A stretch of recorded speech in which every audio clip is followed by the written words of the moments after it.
Welcome to the Blk Doctor Collective Podcast. We as Black doctors are in a unique position. We can change our communities, healthcare, and the world. Of course, we start by changing the way we see and value ourselves. I'm your host, Dr. Shanika Horn, pediatrician and physician coach, travel extraordinaire. I am so happy to have you here and listening. So let's get into it.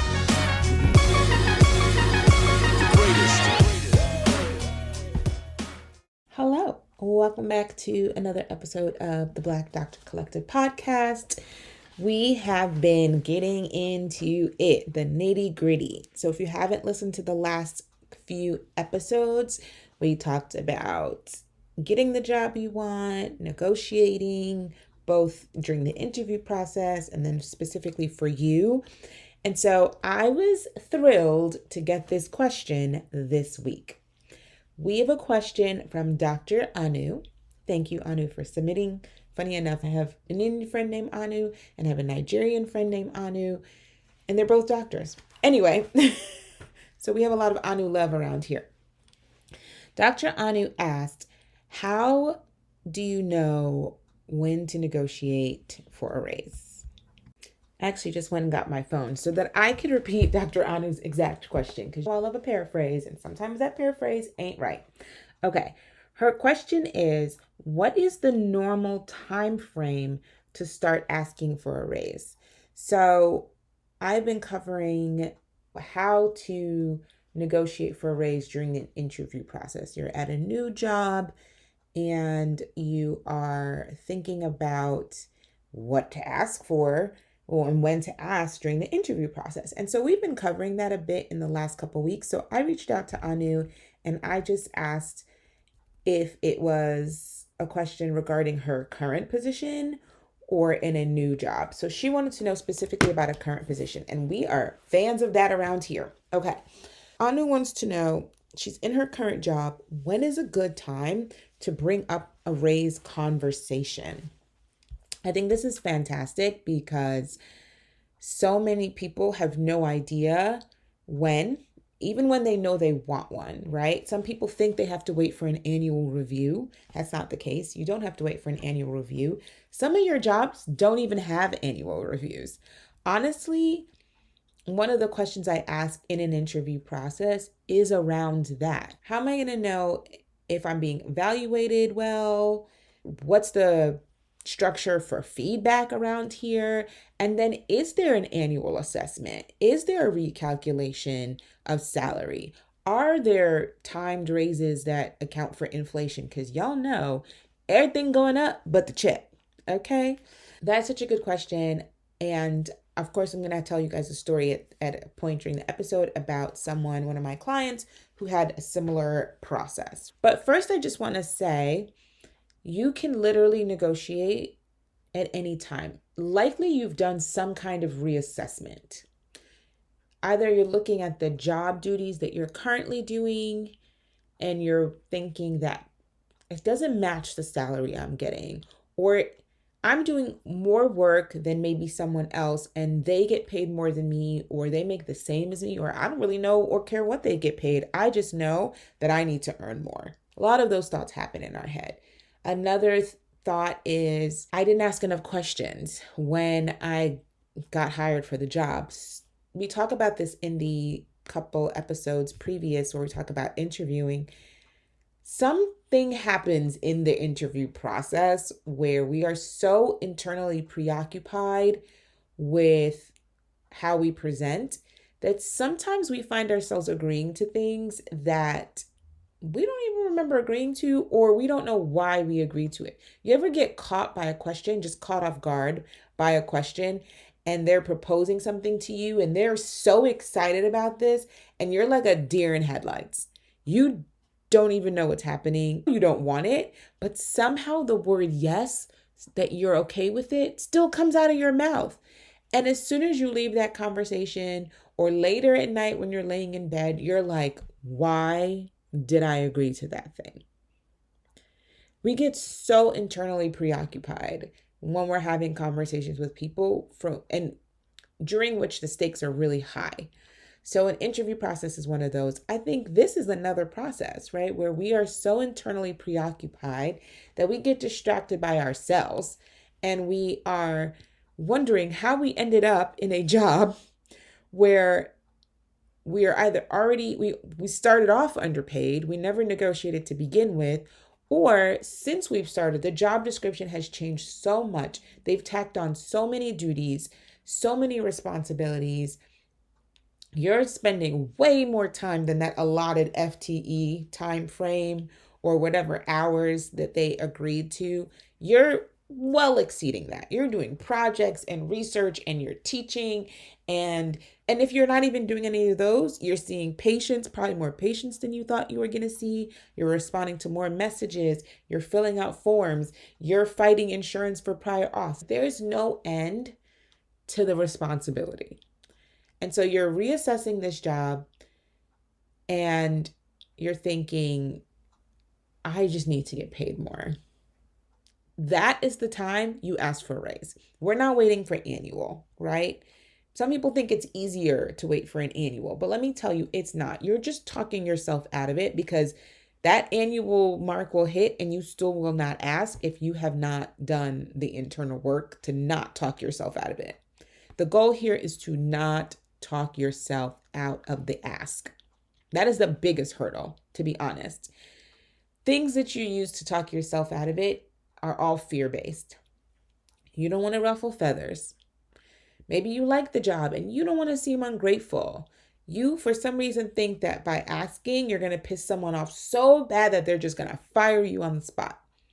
I've actually never heard of that happening, but that fear gets expressed to me so often. The concept of you want people to like you, you don't want to be disruptive, you're afraid of some kind of negative consequence for asking for something that you want. The other fear, this one is more rooted in inadequacy, right? And there's different types of inadequacy that shows up here. Some of it is, I'm unprepared. I don't know what to say. I don't know how much to ask for. Who do I even talk to? When is the right time? Do I schedule a meeting? Do I preemptively tell them in an email? What's the best way, the right way? We are looking for certainty when we want to do a thing, that's especially something that feels really scary. We want to be certain that we're doing it the best, most perfect way, because that's probably what's going to cause the least amount of anxiety. There is no perfect way. I'm so sorry to tell you that. Now I know how my therapist feels when I'm asking her if I make the right decision about something, and she's, there is no perfect one way to do it. And I'm like, how are you the expert and you ain't got no answers for me? Love you. You're great. Just kidding. Anyway, there is really no one right way. You get to assess your organization. You probably, if you've been working there for some time, have an idea of who to go to. More than likely, it's going to be the chair of your department. They are responsible for managing budgets. Some people think that they're so disconnected from the money. They're not. You can talk to your chair. I don't know. Most office managers probably don't do this, but I would say you would talk to someone in HR. There are different people. Or you could reach out and ask who to speak with. Hey, I had some questions around my job description or around salary or around other adjustments. Who's the best person to speak to? I know even that question can be nerve-wracking. And that feeling that you're having around even asking that question is also what's stopping you from asking for the raise. So again, it's more than just strategy. It's also about how you feel and how willing you are to sit in discomfort, right? The other inadequacy thing is if you feel like in any way that your performance is less than perfect. I have a lot of clients that I coach who are behind on charting. This comes up in almost every negotiating conversation, and it doesn't matter if they feel really strongly about it or not. It's just a marker that maybe they haven't quite measured up in some way. Imposter syndrome is like rampant in the medical world. Nobody feels like they deserve to be there. They all feel like a fraud, that they don't know enough. So many people feel like that, right? Not everybody, but a lot of people feel that way, despite the years of training. I think actually the more training you have, the more you realize how much you don't actually know or how many things you've forgotten. You're like, I used to know that when I was studying for a step. I no longer know that information. So there's something about inadequacy, like us feeling poorly about ourselves, our skills, our knowledge.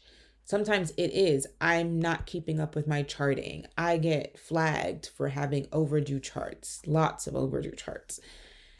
And so the process becomes, I have to catch up on my charting. I have to improve my performance. I have to make sure that I'm responding to patient messages in a certain time frame. They want to perfect their performance before they go and ask for the raise or they go and negotiate. Some of these negotiations are more than just money, though. Some of these negotiations are you asking for a part-time schedule or a patient cap or a certain visit length. And a lot of those structures, PEDS, it makes me think of like an IEP, right? If you're struggling with something, you would never tell a kid with ADHD to just work harder, because that doesn't actually work. They need support in place for them to excel. It's not that they're not capable, but the conditions are not right. And so I want you to think about yourself in that way too. If the conditions are not right at your job, likely you're still not going to hit those metrics.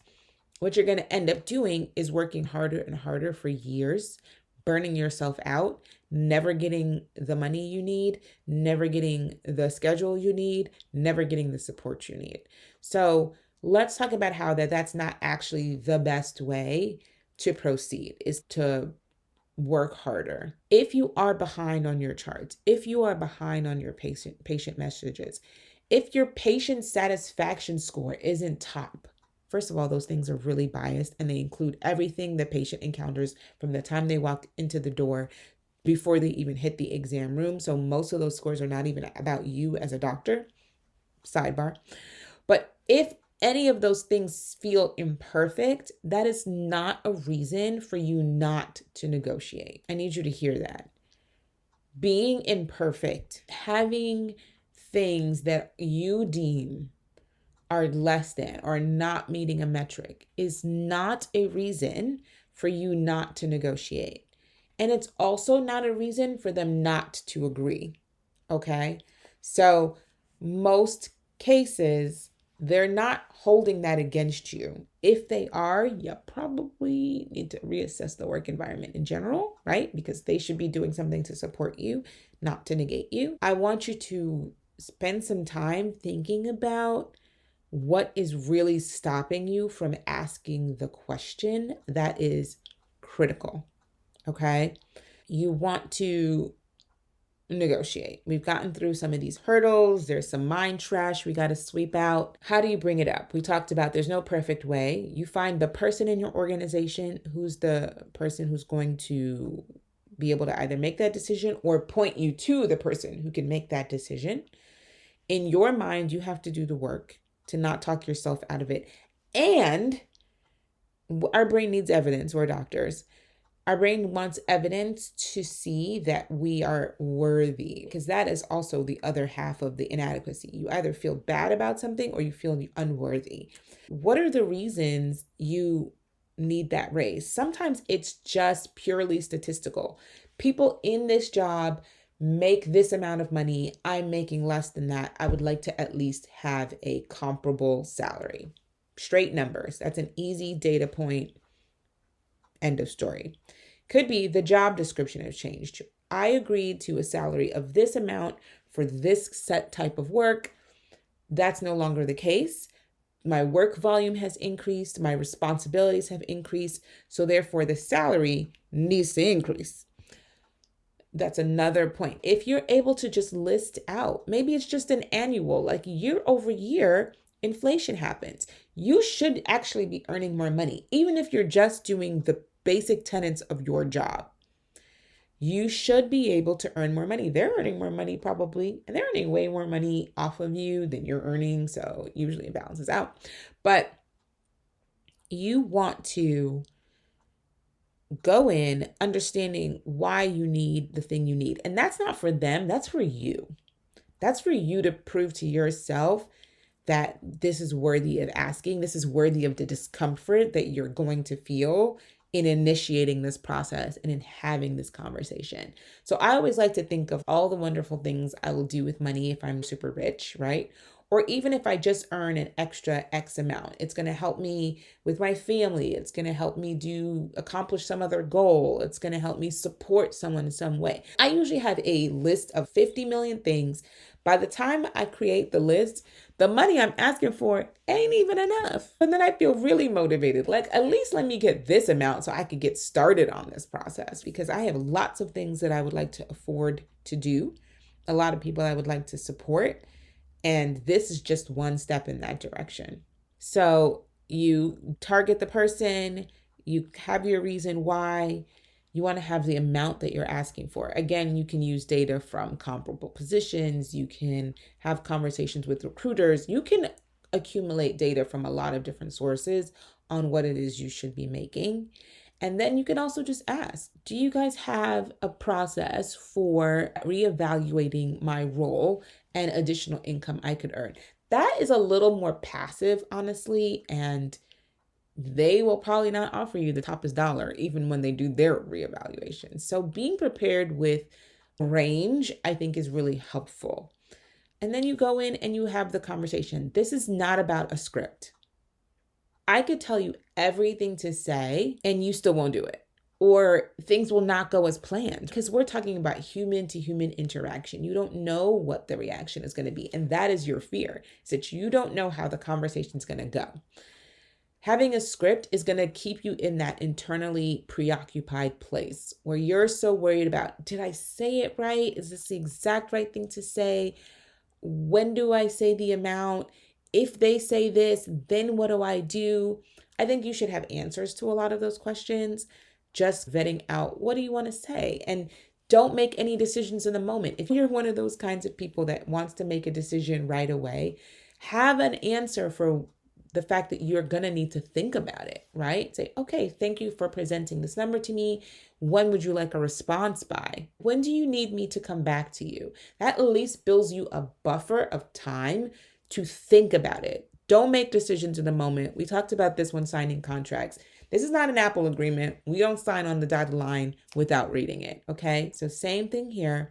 We want to put some space between the conversation and your thought process, right? Like, you need a night to sleep on it, maybe. I don't know. This is not a script. This is not strategy. This is about your belief, okay?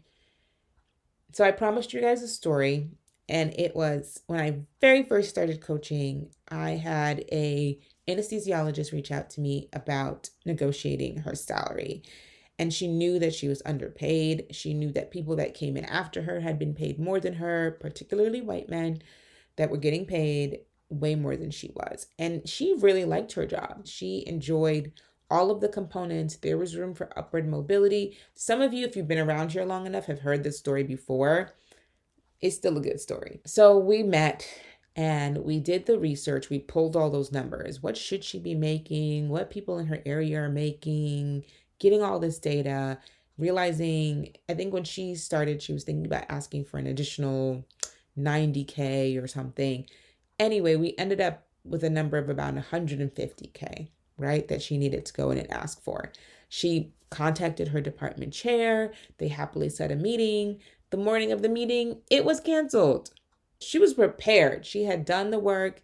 She figured out the number to ask for. She had justified in her mind what she was going to do with the money, also why she needed the money, new home, aging parents, young kids, her own personal joy and development. So many reasons, so many ways the money could go. Meeting was canceled. Super disappointed. Okay, maybe less than a week later, she's walking in the hall. She runs into the chair and he goes, "Oh, you got a minute? Let's go have that conversation." Thankfully, she had done the work. She was prepared. She was mentally prepared. She still felt good about what she was asking for. So she was able to go in on a whim and have that conversation. And all he said was, okay, yeah, let me talk with HR so we can run the numbers and I'll get back to you and let you know exactly if that'll work or not. That was it. There was no buildup. He wasn't angry. He didn't ask her any questions. He didn't even counter. Everyone's always afraid of the counter argument. He didn't even counter. He was like, yeah, okay, I'll run the numbers. She got $150,000 additional pay. She got it. She got it. And then she called me before she called her husband to say, oh my God, I can't believe it. And it was all of the relief because the whole time she had been bracing herself for disappointment. There was a fear there. And that disappointment, that feeling of disappointment for me, I feel it from my chest all the way down to my belly. That's a horrible feeling, but that's literally the thing that we're avoiding when we decide we're not asking. It may feel different for you in your body. In my body, that's what it feels like. It feels like someone is just squeezing my little tummy, okay? There's pressure. And that is what I avoid when I don't ask for what I need. But also it's what I'm still feeling because I'm not getting what I need. So I'm in the disappointment, but also resisting disappointment, which means I end up feeling disappointed for a longer period of time. Alternatively, I could go through this process and get what I want and not have to sit in disappointment. Or I could go through this process, not get what I want, actually have real, true disappointment for a legitimate reason, not just the anxiety or the anticipation of it, and then decide what to do about it. And that means I don't have to stay in disappointment forever. So if they tell me no, they can't do it, they won't do it, they refuse, I now have information on which to go on. And because I probably did some preliminary research around how much I could actually earn, I also know where to go to actually get paid if that's what I want to do. So I have choices. So I'm not just sitting in the wondering space, feeling disappointed that I'm not getting what I want, continuing to feel disappointed day to day, and just being stuck. Like, we don't like that energy. We like the energy of motion, of action, of information, of fact finding, of evidence building. So that is what I would say to you, Dr. Anu. Don't talk yourself out of asking. There is no perfect right time. Go and find your chair, set a meeting, get in there and say, hey, I've been here for X amount of time. I'm wondering if this is an appropriate time to do a salary evaluation. I would be interested in earning more money. And when they ask you how much, you say, you can even ask if you're not sure. How much does a doctor, with my experience, my years of experience, with the value that I have brought to your organization, is that a range of, and throw out a range, right? You can get to see at least how they react to that number. And then it tells you what you need to know. Okay. So hopefully that was really helpful. That was helpful for me. That's how I've always negotiated. That's the tactic that I use. If you are still having doubts about your ability to do this, if you are still feeling you're not equipped, if you're still talking yourself out of it, and there's another alternative, but you really want to get into the nitty-gritty of how to find the numbers, who to speak to, all of that stuff, that process, that framework, you just reach out, contact me. We will get you more money in the Any Day Negotiator. It is like, my success rate is so good. I feel so good about that. I have helped doctors make hundreds of thousands of dollars more, unbelievably much more money. And you deserve it. You work hard, you front loaded the experience, you front loaded the time. So let's get it done. Let's get you earning more money. Everyone else, please keep submitting your questions. I love these questions. Obviously, I can talk about these things forever, but as you can see, I'm in scrubs and I'm off to work. Bye. Thank you so much for listening. Please subscribe to the podcast. And what I want you to do next is link us everywhere you can.